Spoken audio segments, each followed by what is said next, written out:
Good day everyone. Our lesson for today is all about inverse of a 3 by 3 matrices using cofactor method. So cofactor method for inverses. Let A is equal to a uh, quantity A sub ij be an n by n matrix where I is a row and j is a column. Recall the cofactor C sub ij of elements A sub ij is this. So this is C sub ij equals quantity negative 1, quantity raised to I plus j, determinant of M sub ij. So this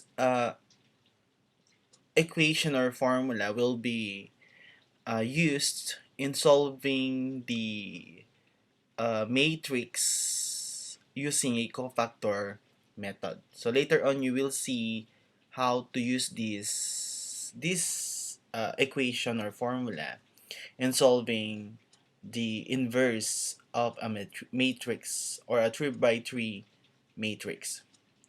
M sub ij is the n minus 1 times n minus 1 matrix made by removing the row I and column j of A. So just like what I've said, I is the representation of row and j is the representation of column.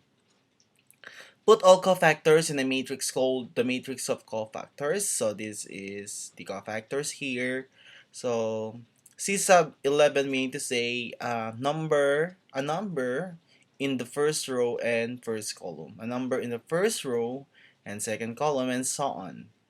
And up to this. No? So yung endpoint is C sub n for the number of column and n for the number of row.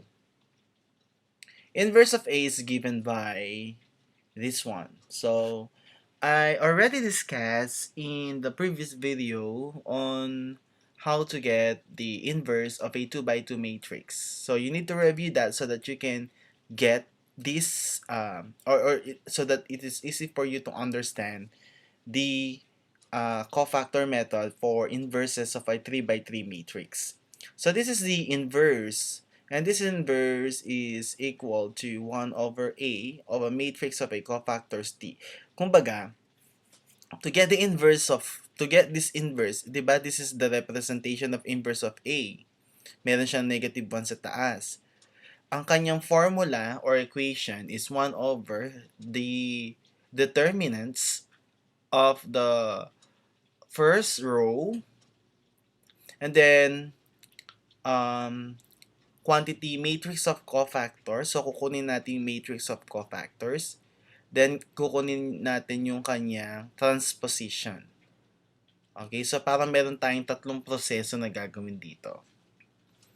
So, in short, this will be the equation. Although may kulang, there should be a letter T here. Dapat may letter T dito.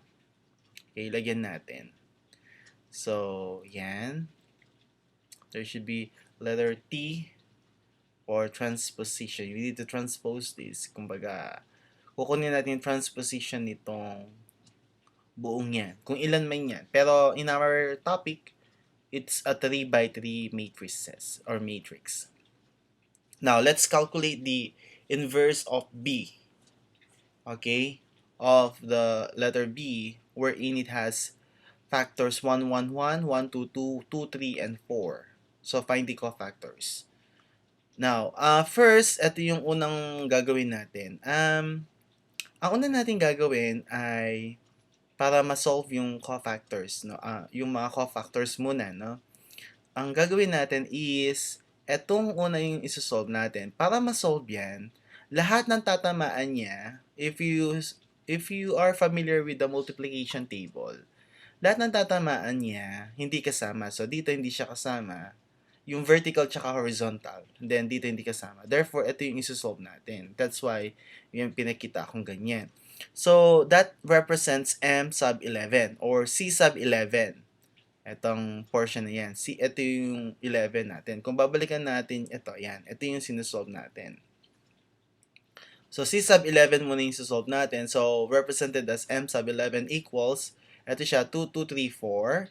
So, what is the determinant of this? Diba? 2 times 4 minus 3 times 2, that is 2. Tama? If I'm not mistaken, no? So, para lang sa kaalaman nyo, 2 times 4 is equal to, what? 8 minus 3 and 2, that's 6. So the answer is 2. That's why our answer here is 2. And that is also equal to C sub 11 na pinakita ko kaninang model. And that's equal to 2. Therefore, itong value nito ay 2 for the inverse. Okay? For the determinants using the cofactors. Okay? Next. Ito namang gitna na to. Ang kukunin. Tapos na tayo dito. So, next naman. So, the M12 equals 1, 2, 3, 4. Ito yan. So, horizontal, ito yan. At saka vertical. So, yung hindi masasakop, 1, 2, tsaka 2, 4. So, 1, 2, 2, 4. So, get the determinant. So, we have 1 times 4 minus 2 times 2. So, the answer is 0. So, C sub 12 is 0. So, this is equal to 0. Okay? So, nakadalawa na tayo. Next, ito namang isa. So, pag ginan mo yan, sinolve mo, hindi masasama itong 1, 2, 3, 1, 2, 2, 3. So, we have this one. Again, using determinant formula. I'm sorry. Ayan. So, using determinant formula, we have negative 1 as the answer. And C sub 13 is equal to negative 1. So, we have these 3. We're done with this 3. Later on, tandaan natin itong tatlong ito because we need to add them. Okay? To add them so that we can have the determinants na imumultiply natin, no? So, tandaan natin mamaya. Okay, so for C sub 11, we have 2, 12, C sub 12 is 0, and C sub 13 is negative 1. Okay? So, pasulat na lang sila sa papel para matandaan ninyo mamaya. Now, proceed tayo dito sa next.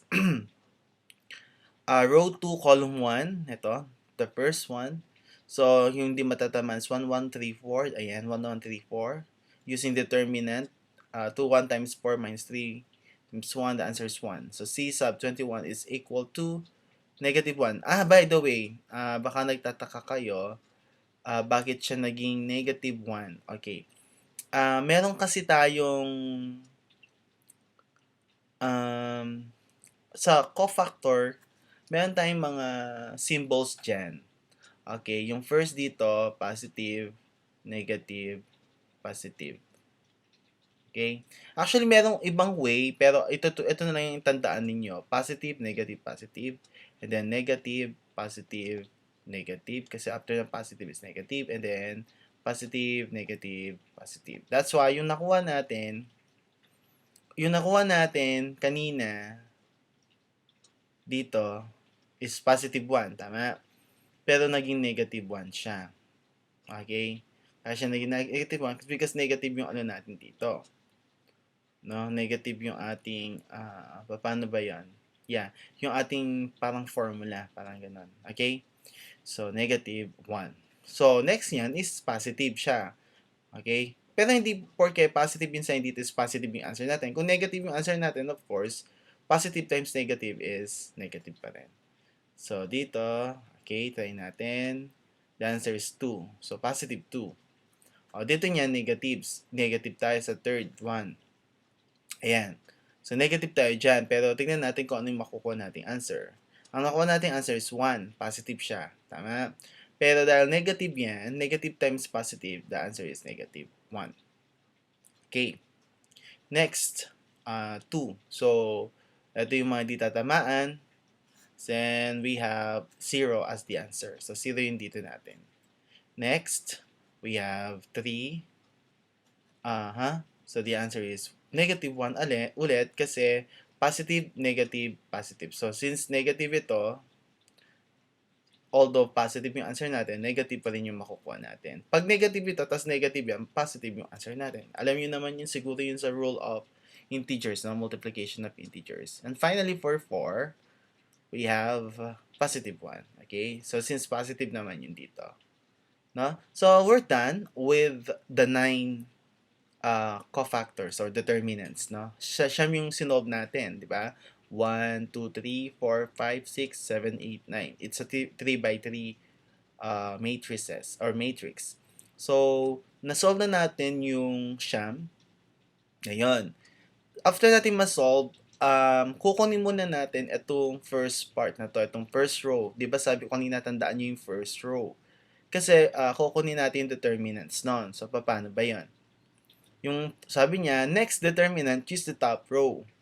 So, ayan yung formula na sinasabi ko kung bakit sila nagiging positive, negative, and positive. So, tandaan na lang natin yun kahit hindi mo na isulat itong mga ito, there's no problem naman kahit hindi mo isulat yan. Okay?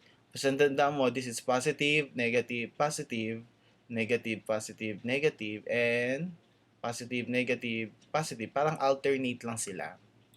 So, ang magiging formula na lang natin is M11 plus M12 plus M13. Depende na lang kung negative yan or positive.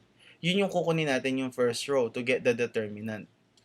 So, kanina, ang nakuha natin sa first row is 2.